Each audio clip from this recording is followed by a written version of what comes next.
ওগো নবী তোমার গায়ের মধ্যে এত কেন কালো কালো দাগ? আমি আয়েশা শুনতে চাই, আমি আয়েশা শুনতে চাই। নবী উত্তর দেয় না রে, নবী কথা বলে না। নবী দুই চোখের পানি দিয়ে বুক ভিজিয়ে যায়, নবী দুই চোখের পানি দিয়ে দাড়ি পানি পড়ে যায়। আয়েশা আম্মাজন বলে, নবী গো, আপনাকে আমি সুন্দর প্রশ্ন করলাম, আপনি জবাব না দিয়ে কেন কাঁদতেছেন? ওগো নবী কি হলো তোমার, আপনি কাঁদলেন কেন? নবী বলছে, আয়েশা সেই দিনের কথা তুমি কেন মনে করে দাও? আয়েশা রে, আয়েশা আমার শিশুকালে, আমার বাল্যকালে আমার কোনো রোগ হয় নাই, আমার কোনো বসন্ত হয় নাই। ও আয়েশা, আমার শরীরের মধ্যে যত কালো দাগ দেখো, আয়েশা ইসলামের খাতিরে, ইসলামের জন্য যখন আমি তাইফের জমিনে ইসলাম প্রচার করতে গেছিলাম, আয়েশা তাইফের মানুষ আমাকে চিনতে পারে নাই, তাইফের মানুষ আমাকে পাগল বলেছিল। আয়েশা রে, তাইফের যুগের মানুষ আমাকে পাথর মারি মারি আমার শরীরকে কালো বর্ণ করে দিয়েছে। আয়েশা সেই দিনের কথাগুলো যদি মনে করে দাও, আমি নবীজি বড় কষ্ট পাই। আয়েশা তাইফের জমিনে পাথরের বাড়ি খেয়ে আমি ঝুলি পড়ে গেছিলাম, আমি ওই দিন উঠতে পারি না। আয়েশা ওই দিন পাথরের বাড়ি চোটে আয়েশা রে, আমার শরীরের কাপড়গুলা লাল রঙিন বর্ণ হয়ে গেছে। আয়েশা ওই পাথরের বাড়িতে আমার শরীরে রক্ত দিয়া আমার পায়ের জুতে গুলা কলক শব্দ হয়েছে। আয়েশা কান্দে বলছে, নবী গো, ওই দিন কি মাবুদ মাওলা তোমার কাছে সাহায্য করে নাই? আমার নবী বলছে, আয়েশা রে, সঙ্গে সঙ্গে জিবরাইল আসছিলেন। আসি জিবরাইল বলছি, ইয়া রাসূলুল্লাহ, হাবিবুল্লাহ, তাইফের জীবনে যত কষ্ট করলেন আল্লাহ সহ্য করতে পারে না। ওগো নবী, আপনি বলুন, আমি জিবরাইল হাজির, আপনার জবান দিয়ে যা বলবেন আমি জিবরাইল তাইফের জমিন তাই পানি দিয়ে যাব। ও আয়েশা, ওই দিন জিবরাইল বলছে, ওগো নবী, আপনি যদি বলেন তাইফের জমিনটা উলট পালট করা লাগে, আমি জিবরাইল তাই করে দিয়ে যাও। আয়েশা রে, ওই দিন আমি জিবরাইলকে ফেরত দিয়ে দিয়েছিলাম। জিবরাইল যা যা, জিবরাইল যা যা। আমি নবী তাইফবাসীকে অভিশাপ দিতে পারি না, আমি কষ্ট দিতে পারি না রে জিবরাইল। তাইফের মানুষ আমাকে চিনতে না পারে, আমাকে না চিনতে নাই। জিবরাইল রে, তুমি ফিরিয়ে যাও, আমি নবী মরে যাব একদিন। জিবরাইল, দুনিয়া থেকে নবী বিদায় নিয়ে যাও। একদিন পৃথিবীর জমিনে জিবরাইল তাইফের বংশ তাকে আমাকে নবী করে মানে নেবে, তার আগে আমি তাইফবাসীকে অভিশাপ দিতে পারি না। সুবহানাল্লাহ, অভিশাপ দিতে পারি না। আমার একটা ভাই সাহেব হজ করতে গেছিল, আমার কাছে বাড়ি শুনেছিল, ভাই রে, তাইফের মানুষের সাথে মদিনায় দেখা হলো। তখন আমি তাইফের ঘটনাটা পেশ করলাম, বেচারা হুহুক করে কান্দা শুরু করলো। তাইফের মানুষ যখন মদিনায় যায়, নবীজির কবর রওজায় যে এত কান্দে, যে লোকগুলা মদিনায় যা দেখবো নবীজির কবর জিয়ারতে ঢুকলিতে চলে সব তাইফের মানুষ। তাইফের মানুষ এখনো ভাবে, আল্লাহ আমার দেশে আমার রাসূল এত কষ্ট পাচ্ছে, এই ইতিহাস কিয়ামত পর্যন্ত থাকি যাবে, কিন্তু তাইফের মানুষকে আল্লাহ নবী আমার সুপারিশ করবে কিনা। পাঁচজনা সোনার চানারা, বিশ্ব নবী যখন অসুস্থ হয়ে গেছিলেন, নবীজির বেটি হজরতে ফাতেমাতুল জহিরা আব্বার কাছ থেকে একটুকু সরতে পারে না। বাপের যখন অসুস্থ হয়ে যায়, আব্বা যখন দেখবেন বেটিটা বাপের কাছে সব সময় কাছে থাকতে চায়। আমার আব্বাটা আমার কাছে কী বা কথা বলে, আমার আব্বাটা স্বামীকে বলিয়েছে, স্বামী গো আজকে আমার আব্বা বেশি অসুস্থ হয়েছে, আমি যাবো আর আসবো। আল্লাহ রসুল বলছে মেয়েদের সাথে বাপের মহব্বতটা বেশি, আর ছেলেদের কাছে মার মহব্বতটা বেশি। হযরতে ফাতেমা আব্বার মহব্বতে গার্ভ থেকে যায় না। অল্প সময়ের জন্য নবীর কাছ থেকে ফাতেমা আড়াল হয়েছিলেন। এমন সময় ফাতেমা ঘরে নাই ঢুকতে একটা আওয়াজ শুনতে পারলো, কার সাথে নবী গল্প করে। যেই যে ফাতেমা ঘর ঢুকছিলেন, আওয়াজটা নাই। নবী ফাতেমা বলছে, আব্বা আমি এক্ষুনি তোমার কাছ থেকে চলে গেলাম, এখানে তো আম্মা নাই, আমিও নাই। আব্বা আপনি কার সাথে কথা বললেন? নবী বলল, মা বলা যাবে না রে মা, ফাতেমা রে যার সাথে কথা বললাম রে ফাতেমা, উনি এমন মানুষ, উনি বাপকে কারি নেয়, বেটিকে চিরকালে ইতিম বানায়। ওই বাপকা জীবনে দেখতে পারে না, উনি ওই মানুষ। ওই স্বামীকে কারি নিয়ে বিবিগুলোকে চিরকালে বিধবা বানায়। কইতে আব্বাকে গো মা জানো না, আজরাইল মালিকুল মউত আছে মা, আমাকে সালাম দিচ্ছে মা, কথা বললাম তাতে তোমার আওয়াজ পেয়ে আজরাইল গেল মা। ও আব্বা আজরাইল যাকে আর আসতে পারে না, আমি ফাতেমা তোমার সাথে কয়েকটা কথা বলবো। আজরাইল সাবধান, আমার আব্বার সাথে বহুত কথা আছে রে, আমাকে যতক্ষণ আব্বা কথাগুলো খুলি বলবে না অতক্ষণ আজরাইল রে আমি তো জান কাবাজ করতে দেব না আমার আব্বা। সুবহানাল্লাহ। কন্ত বাবা আমার মতন মেয়ে আজরাইলকে আটক দিতে পারবে? আটক দিতে পারবে? পারবে না। নবী বলছে, মা তুমি কি কথা বলতে চাও বলো। আব্বা আমার কয়েকটা প্রশ্ন আছে, আমার জবাব দিয়ে আপনি পৃথিবীর থেকে যাবেন। কি জবাব মা বলো। আব্বা আমি তোমার কেমন মেয়ে? নবী বলছে, মা তুমি আমার কলিজার টুকরা, তুমি একটা আমার কলিজার রক্ত বংশ।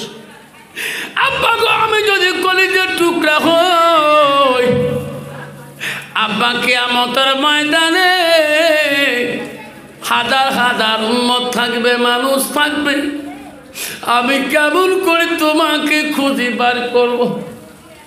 আমি যদি কলিজার টুকরে হই আব্বা, আমি ফাতেমা কেবল করে তোমাকে চিনব? আমি তো এত মানুষের ভিড়ে চিনতে পারবো না। অভিজি বলেন, ফাতেমা আমি তোমাকে একটা ঠিকানা দিয়ে যাই। ফাতেমা পৃথিবীতে আল্লাহ কোন নবীকে হাউজে কাউসারে পানি দেয় নাই। আল্লাহ আমাকে, এই নবী মুহাম্মদ আল্লাহ আমাকে আমার উম্মতের জন্য হাউজে কাউসারে পানি দিয়েছে। ও ফাতেমা আমার গুনাহগার উম্মত হাসরের ময়দানে পিপাসায় ক্লান্ত হয়ে যাবে। ও ফাতেমা আমি নবীজি হাউজে কাউসারে পানি নিয়ে পেয়ালা নিয়ে হাসর ময়দানে ছুটি যাব, আমার পিপাসা যুক্ত উম্মতকে পানি পান করাবো। ফাতেমা যার হাতে হাউজে কাউসারে পেয়ালা থাকবে পানির, সেটাই তোর আব্বা জান। যেরকম সুবহানাল্লাহ। ওই যে আব্বা এটা হাউজে কাউসারের পানি যদি দেখতে না পাই, ভিড়ে যদি দেখা না পাই, আর কোথায় গেলে দেখা পাবো? নবী বলছে, মা তুমি মা ফুলসিরাতের ঘাটে যাওয়া মা। আব্বা আমি যদি ফুলসিরাতের ঘাটে যদি দেখা না পাই, বেটি তুমি মিজানের লেখবদির পাল্লার কাছে যাবা। আব্বা আমি যদি মিজানের লেখবদির পাল্লার কাছে দেখা না পাই, আর কোথায় গেলে দেখা পাবো? নবীজি তখন বলছে, বেটিরা যদি মিজান হাসন ফুলচরাতে দেখা না পাও, তখন তুমি জাহান্নামের দরজার দিকে তাকাওয়া। তখন ফাতেমা চিৎকার দিয়ে বলছে, আব্বা আপনি কেন জাহান্নামের দরজায় যাবেন? ওরা বেটি আমি একবার নিজে যাব, একবার ফুলসেরাতে যাব, একবার হাউজে কাউসারে পানি নিয়ে যাব। আমি নবী থাকাকালীন আমার একটা গুনাহগার উম্মতকে আমি জাহান্নাম যেতে দেব না। সুবহানাল্লাহ। বেটি রে, একবার আমি জাহান্নামে দরজায় দাঁড়াবো। আমি নবী থাকাকালীন একটা লোককে জাহান্নামে যেতে দেব না। এমন সময় আমার নবী দেখে একটা মানুষকে ফেরেশতারা টানি টানি জাহান্নামের দরজা দিকে নিয়ে যায়। আমার নবী দৌড়ি দিয়ে ফেরেশতার কাছে লোকটা টানি ধরবে, কেন আমার উম্মতকে কেন তোরা জাহান্নামে দাও? ফেরেশতা বলবো, গো নবী মিজানের পাল্লা ওজন দিয়েছি, নেকির পাল্লা হালকা হয়েছে, ইনা জাহান্নাম ছাড়া আর কোনো রাস্তা নাই। নবী বলছে, না না ফেরেশতারা, আমি নবী তো তখন ছিলাম না, এনাকে যে মিজানে পাল্লায় তুলে দিছেন আমি নবী তো তখন সামনে ছিলাম না। আমার নবী আমি নবী থাকাকালীন আর একবার ওজনে তুলতে হবে। আমি নবী দেখব নেকির পাল্লা ভারী না হালকা, এর আগে জাহান্নাম নিয়ে যেতে পারবেন না। লাই থাকবে ওই ওই সোয়া লিখা হয়েছে দাও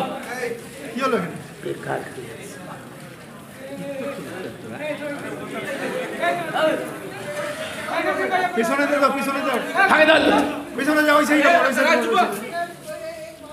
হাব্বাজন আমার সোনার চানারা। নবীজি বলবেন ফেরেশতা এনাকে জাহান্নামে নিতে পারবেন না, কেন? আমি নবী থাকাকালীন আরেকবার ওজন দিতে হবে। যেরকম সুবহানাল্লাহ। ফেরেশতারা এক পাকে টানবে, আমার নবী এক পাকে বাধা দিবে। আল্লাহ বলবে, এই ফেরেশতারা আমার রহমাতুল আলামিনকে বেইজ্জতি করিও না, আমার নবীর সামনে দুবার করে মিজানের পাল্লা ওজন দেখাও। যেরকম সুবহানাল্লাহ। ফেরেশতারা নিয়ে যাবে টানি টানি নবীজির সামনে মিজানে তুলিয়ে দেবে। আমার নবী একটা কাগজের টুকরা লোকটার দিকে দিয়ে দেবে, নেকির পাল্লা 2 গুণ ভারী হয়ে যাবে। ফেরেশতারা হাম্মক হয়ে যাবে, এখন ওজন করলাম এত হালকা, এখন নেকির পাল্লা এত ভারী হলো কেন? লোকটা দৌড়ে এসে নবীজির পা মোবারক ধরে বলবে, কে গো তোমরা, কে গো? আমি চিনতে পারলাম না, আজকে এই বিপদ সংকটের সময় আমার মা নাই, আমার বাবা নাই। নবী বলবো, আমার যেন নাই, আমি কে? আমি হলাম তোমার নবী মুহাম্মদ রাসূলুল্লাহ। ফেরেশতা বলবো, গো নবী দুনিয়াতে কি লোকটা ভালো কাম করেছে তার জন্য আপনি কি লিখিয়ে দিলেন, ওনার কাছে কি লিখিয়ে দিলেন? নবী বলবে, জানো না লোকটা দুনিয়াতে নামাজ পড়েছিল, লোকটা দুনিয়াতে ভালো কাম করেছিল, রোজা করেছিল, ওই লোকটা দুনিয়াতে যাকাত দিয়েছিল, দুনিয়াতে সব কিছু দিয়েছিল, কিন্তু লোকটার তবু মিজানের পাল্লা হালকা হয় কেন? আমি নবীজি তখনই লক্ষ্য করে দেখলাম তার জীবনের কোন আমলটা বড় আছে, তখনই আমি লিখে দিলাম। আল্লাহ নবী বলে, ইজা মাতালেন সানু ইয়ানকাতা আনহু আমালাহু ইল্লা মিন সালাসাতিন। মানুষ মৃত্যু হওয়ার পরে মানুষের সৎ আমলগুলা, নেক আমলগুলা কবরে গেলে বন্ধ হয়ে যায়। নবী বলি ইল্লা মিন সালাসাতিন, 3টা আমল কবরবাসীর বন্ধ হয় না। নাই থাকবে কয়টা আমল?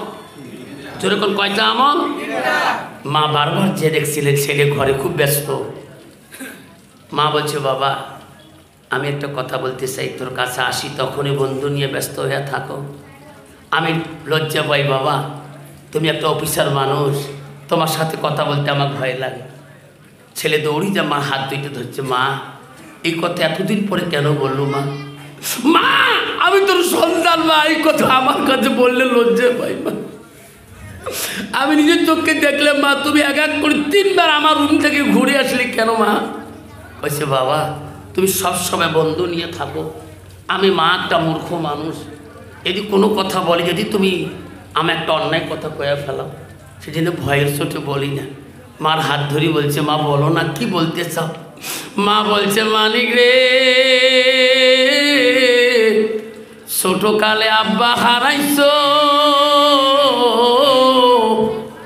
কষ্ট করি মানুষ করলাম, এত বাঁকা পড়া শিখাইলাম, এই বয়সে তোকে রান্না করে খোয়াতে পারি না রে সোনা, আমার কষ্ট হয়। আমি কথাটা কদিন থেকে বলতে চাই, লজ্জায় বলি না রে বাবা। আমি একটা তোর দলের সুন্দর মেয়ে দেখিয়েছি, ওই মেয়েটা দিয়ে তোর বিবাহ দিতে চাই। ছেলে বড় কিলুর বড় বুদ্ধিমান, বলছে মা তাকে তুমি এত ভয় করো কেন মা? কথা দিলাম মা, তোমার যদি পছন্দ হয় রে মা, তুমি না করিও না, এখন যে তুমি বিবাহর মোহর না চুক্তি করো, জোরে কোন সুবহানাল্লাহ। ছেলে বড় জ্ঞানী, বড় আকিল, মাকে সম্মান দেয়। মা বিয়া চুক্তিপত্র করলো, বউ নিয়ে বাড়ি আসলো, বড় পিসার মানুষ। বাসরাতে বিবিকে বুঝায়, বিবি রে, ওরে বিবি, তোর বিবাহ নাই হইতে আমার মা তোর গুণ আমার বাড়ি আমার শুনেইছ। বিবি রে, এই গুণ যাতে থাকি যায়। আমার মা বড় মুত্তাকিন, পরহেজগারি, আল্লাহওয়ালা। আমার মা কোরআন পড়ে, আমার মা তাসবিহ তেলাওয়াত করে। ওরে বিবি, আমি যখন অফিসে চলে যাব, বিবি রে, আমার মাকে উজুর পানিটা তুমি জোগাল দেবা, আমার মাকে গোসলের পানিটা তুমি আনিয়া দেবা। আমি অফিসে থাকবো, আমার মা যদি খুশি হয়ে যায়, আমি তোর স্বামী খুশি হয়ে যাব। বেঈমান বেবি বলছে, স্বামী যান, আপনার কোনো টেনশন করা খাবে না, আপনার সব মার প্রকারে আমি করব। বেঈমান বিবি কিসের মার পানি দিবে, উজুর পানি, কিসের জোগালি দেয় গোসলের পানি। স্বামী অফিসে কামে ব্যস্ত থাকে, নামাজের টাইম তো বেঈমান বিবি জানে না। যখন আজান দিচ্ছে মুয়াজ্জিন, আল্লাহু আকবার, আল্লাহু আকবার, ওই সময় বুড়ি দেখে রে, ওই বউয়ের রুমে কেন শব্দ শোনা যায়, গুম গুম শব্দ শোনা যায়। বুড়ি আস্তে করে ঘরে যাওয়া দেখে টিভি চলে দিয়ে আছে।